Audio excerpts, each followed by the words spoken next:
नमस्कार दोस्तों, स्वागत है आप सभी का exam Guru tips and tricks में। यह है वीडियो नंबर 48। इसका मतलब हम लोग कवर कर चुके हैं पूरे के पूरे 470 वेरी इंपॉर्टेंट क्वेश्चंस जो प्रीवियस ईयर में पूछे गए थे। दोस्तों, ये वीडियो होने वाला है बहुत ही खास, क्योंकि ये वीडियो है बाइलैंगुअल, मतलब हिंदी और इंग्लिश दोनों में ही प्रश्न लिखे रहेंगे। इसी के साथ साथ दोस्तों, इस वीडियो में मैं पिछले साल का ग्रुप डी का पूरे के पूरे क्वेश्चंस मैंने सिलेक्ट किए हुए हैं। मतलब जितने के जितने क्वेश्चंस आपको दिखेंगे सारे के सारे ग्रुप डी में पिछले बार पूछे गए थे। अगर आपसे ये क्वेश्चंस बन रहे हैं तो बहुत अच्छी बात है, ये बहुत बड़ी खुशखबरी है कि आपका ग्रुप डी क्रैक इस बार जरूर हो जाएगा। दोस्तों, वीडियो के लास्ट में आपके लिए होगा एक होमवर्क, तो होमवर्क जरूर करें और कमेंट सेक्शन में अपना आंसर जरूर लिख के भेजें। तो स्टार्ट करते हैं आज का वीडियो। तो पहला क्वेश्चन आपके सामने ये रहा। फाइंड दी एलसीएम, एलसीएम ज्ञात कीजिए 7/2 का, 9/4 का और 5/3 का। जब भी फ्रैक्शन में बोले, जब भी ऐसे फ्रैक्शंस में आए तो कैसे एलसीएम निकालते हैं। अगर बोलता है एलसीएम तो ऊपर वाले का क्या कर देते हैं, एलसीएम, ऊपर वाले का एलसीएम और नीचे वाले का एचसीएफ। याद रखिएगा, ये फ्रैक्शन का केस है तो ऊपर का एलसीएम क्या होगा। अच्छा, इसमें तो कुछ कॉमन नहीं है तो उसका मतलब मुझे मल्टीप्लाई करना होगा। 7 इंटू 9 इंटू 5, तो 7 इंटू 9 इंटू 5 क्या होगा, ये आपका हो जाएगा 315। अच्छा, और एचसीएफ इसका क्या होगा, इसमें तो कुछ भी कॉमन नहीं, इसका मतलब 1। इसका मतलब ऑप्शन नंबर डी। देखिए, इसके एक ट्रिक बता देता हूं शॉर्ट से। यहां पर 5 था, यहां पर 5 था। देखिए कैसे ऑप्शन को एलिमिनेट करना है, कैसे ऑप्शन से छाटना है। देखिए 5 था, इसका मतलब किसी भी चीज को अगर 5 से मल्टीप्लाई करते हैं और जब गुणा करते हैं, अगर दूसरे नंबर्स क्या हो, अगर दूसरे नंबर ऑड हो, इसका मतलब जो यूनिट डिजिट होगा उसमें 5 आएगा, तो उसमें एक ही ऑप्शन है जिसका यूनिट डिजिट में क्या है, 5 है। इसका मतलब ऑप्शन नंबर डी। बढ़ते नेक्स्ट क्वेश्चन की तरफ। तो क्वेश्चन ये है कि 21 के क्यूब माइनस 19 का क्यूब का मान क्या है, राइट। तो देख लेते हैं क्या मान है। तो देखिए, ध्यान से देखिए, what is the value of 21 cube minus 19 cube. चलिए, ये क्या है, a cube minus b cube, ये a cube minus b cube. इसका फॉर्मूला क्या होता है, इसका फॉर्मूला होता है ए माइनस बी और ब्रैकेट में a square plus a b plus b square. चलिए, बहुत बढ़िया, पुट कर देते हैं। ए क्या है, 21 है, बी क्या है, 19 है, तो पुट कर देते हैं। तो 21 माइनस 19 इस ब्रैकेट में, और इस ब्रैकेट में अच्छा 21 का स्क्वायर 441। अच्छा, 19 का और ए इंटू बी मतलब 21 इंटू 19 क्या होगा, 399। और बी का स्क्वायर मतलब 19 का स्क्वायर कितना होता है, 361, यही होता है ना। तो चलिए, इधर पे आया 2, इसको जब जोड़ेंगे तो 441 प्लस 399 प्लस 361, इन सबको जब जोड़ेंगे तो आंसर आ जाएगा क्या, 2402, 2402, ऑप्शन नंबर डी। चलिए बढ़ते हैं नेक्स्ट क्वेश्चन की तरफ। देखिए, ये क्वेश्चन थोड़ा घुमाया हुआ है। देखिए किस तरीके से बोल रहा है, एक संख्या का 75%, एक संख्या है जिसका 75%, जिसमें से 10 घटा दिया गया है, तो वो क्या है, 180 है। मान लेते हैं वो संख्या है x, ठीक है। इससे क्या घटा दिया गया है, जिसमें से 10 घटा दिया गया, ठीक है। 10 मैंने घटा दिया, ठीक है, 10 मैंने क्या कर दिया, घटा दिया। अच्छा, अब बोल रहा है एक संख्या का 75%, जिसमें से 10 घटा दिया गया। इसका 75% क्या है, इसी का तो 75% 180 है, यही बोला गया है। तो क्या है, संख्या क्या, संख्या मैंने माना था x निकाल लूंगा। चलिए, इधर पे ये परसेंटेज में, इसको नंबर में कन्वर्ट करने के लिए क्या 100 से डिवाइड करना पड़ेगा। चलिए 10, ठीक है, अब कर देते 75/100। ठीक है, लिख दिया ना, लिख सकता हूं ना, बिल्कुल लिख सकता हूं। तो x minus 10 into 75 is equal to क्या होगा, 18000। ठीक है, अब इसको इस तरफ कर दे, इसको इस तरफ कर देते हैं। ठीक है, तो 75 x minus 750 is equal to 18000। ठीक है, तो 75x इज इक्वल टू क्या हो जाएगा, 18750। यही हो जाएगा ना, और x की वैल्यू क्या हो जाएगी, 18750 डिवाइडेड बाई 75, यही हो जाएगी। तो जब मैं इससे काटा पीटी करूंगा तो x की वैल्यू निकल के आ जाएगी 250। Option number D. बढ़ते हैं नेक्स्ट क्वेश्चन की तरफ। समझ में आ गया ना, समझ में आ रहा है तो वीडियो को जरूर लाइक करिए। चलिए आगे बढ़ते हैं। नेक्स्ट क्वेश्चन बोल रहा है, केंद्र सरकार ने राज्यों ए, बी और सी को बाढ़ राहत की दिशा में 2:3:4 के अनुपात में एक निश्चित राशि दी। ठीक है, यदि सी ए से 400 करोड़ अधिक प्राप्त किया, ए सी से दोनों के बीच में डिफरेंस तो 2 था, इसी की वैल्यू कितनी दी हुई है, 400 करोड़ दी हुई है। इसका मतलब एक की वैल्यू कितनी, 200 करोड़। मुझे पता चल गई एक की वैल्यू 200 करोड़ है। ठीक है, 400 करोड़ अधिक प्राप्त किया, तो बी का हिस्सा क्या है, बी का क्या है, तो हिस्सा दिख रहा है 3, और एक की वैल्यू कितनी है, 200। तो आंसर आ गया कितना, 600 करोड़। Option number B 2। चलिए बढ़ते हैं आगे, देख लेते हैं।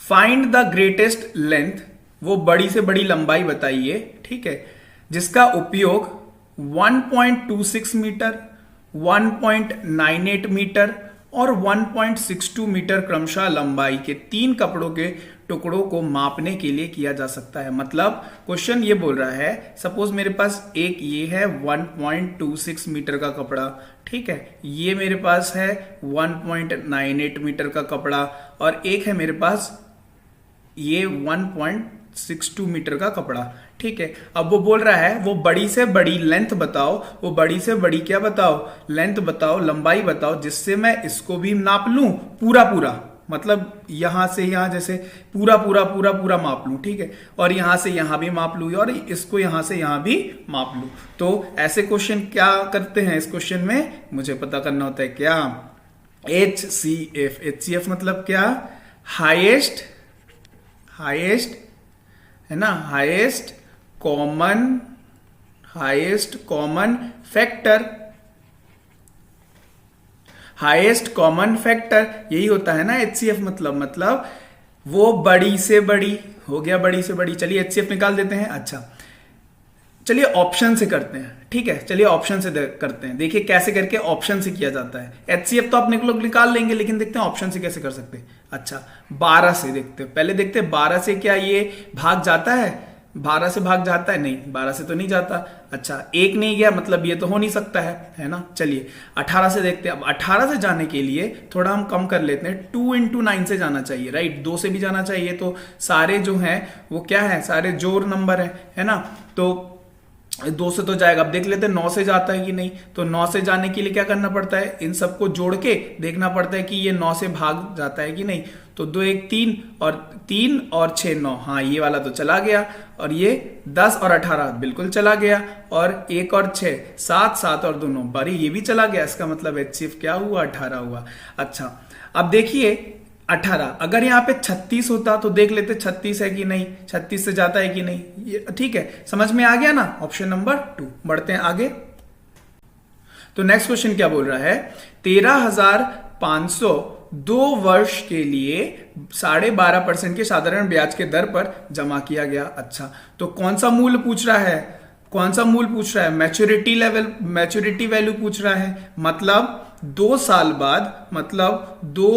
बाद कितना पैसा हमको मिल जाएगा, राइट। चलिए 12.5% और 12.5%, ये साधारण ब्याज का केस है, ये साधारण ब्याज का केस है। एसआई में क्या होता है, इन दोनों को जोड़ देता हूं तो कितना हो गया, ये 25%। इसका मतलब 2 साल बाद जो मुझे पैसा मिलेगा वो 13,500 का कितना मिलेगा, 125% मिलेगा। जब मैं इसको सॉल्व कर दूंगा तो मुझे पता चल जाएगा कितना मुझे 2 साल बाद 12.5% के हिसाब से पैसा मिलेगा। तो चलिए मल्टीप्लाई कर देते हैं, 135 इंटू 125, तो इसका आंसर मुझे मिल जाएगा क्या, इसका आंसर मुझे मिल जाएगा 16875, ऑप्शन नंबर 2। समझ में आ गया, समझ में आ गया। तो चलिए बढ़ते नेक्स्ट क्वेश्चन की तरफ। ये रहा क्वेश्चन। क्वेश्चन क्या बोल रहा है, एक दुकानदार ने क्रमशः 50 रुपए और 75 रुपए प्रति किलोग्राम के हिसाब से 15 किलो चीनी, अच्छा 15 किलो चीनी और 20 किलो गेहूं खरीदा, 20 किलो गेहूं खरीदा। ठीक है, मैं लिख लेता हूं पहले।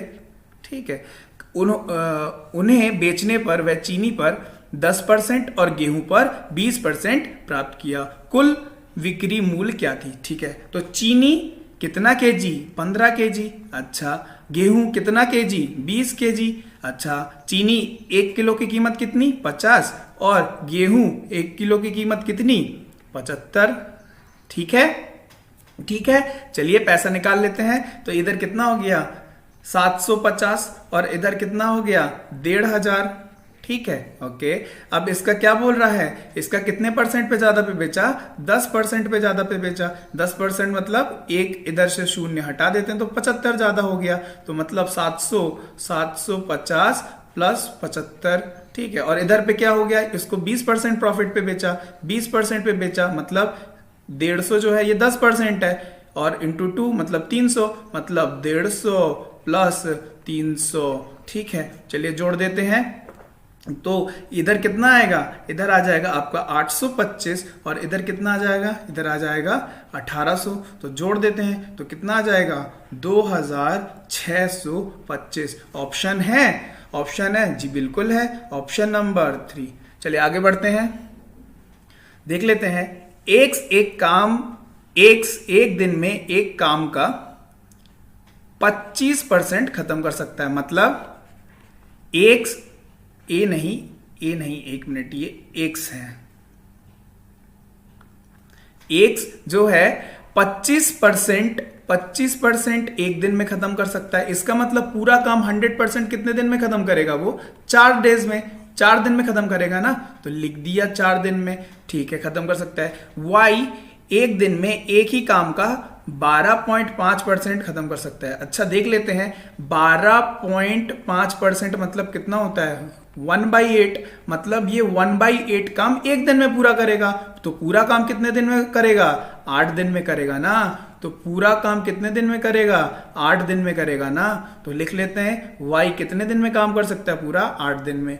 फिर वो क्या बोल रहा है, दोनों एक साथ काम खत्म कितने दिन में करेंगे, एक साथ वाला केस है। ठीक है, तो सबसे पहले मुझे इनका क्या करना पड़ेगा, एलसीएम। एलसीएम क्या होगा, 8 होगा। तो इधर पे मैं लिख सकता हूं क्या, 2 और 1, मतलब 3 के एफिशिएंसी से, 3 के एफिशिएंसी से करेंगे तो कितना, 8/3। तो देखिए 8/3 हो गया, तो कितना हो गया, 2.67 डेज। अच्छा, एक मुझे फॉर्मूला पता है, अगर 2 लोग एक ही साथ एक काम को करते हैं तो क्या होता है, x into y divided by x plus y, है ना, यही है। तो चलिए ये वाले फॉर्मूले में भी पुट करके देख लेते हैं। तो x की वैल्यू कितनी, 4 थी, और y की वैल्यू 8 थी, और इनके डिवाइडेड बाई 12। तो इससे गया ये 1 और 3, देखिए आ गया 8/3। तो वही तो आ गया 2.67 डेज, आ गया ना। ये मैंने आपको एक फॉर्मूले से बता दिया। फॉर्मूला आपको याद करना तो याद कर लीजिएगा, वरना ये एक दूसरा ट्रिक है शॉर्ट। चलिए बढ़ते हैं नेक्स्ट क्वेश्चन की तरफ। क्वेश्चन बोल रहा है, find the range of the data. ठीक है, डेटा का परास पता लगाए। अच्छा, रेंज मतलब लोअर, सबसे छोटा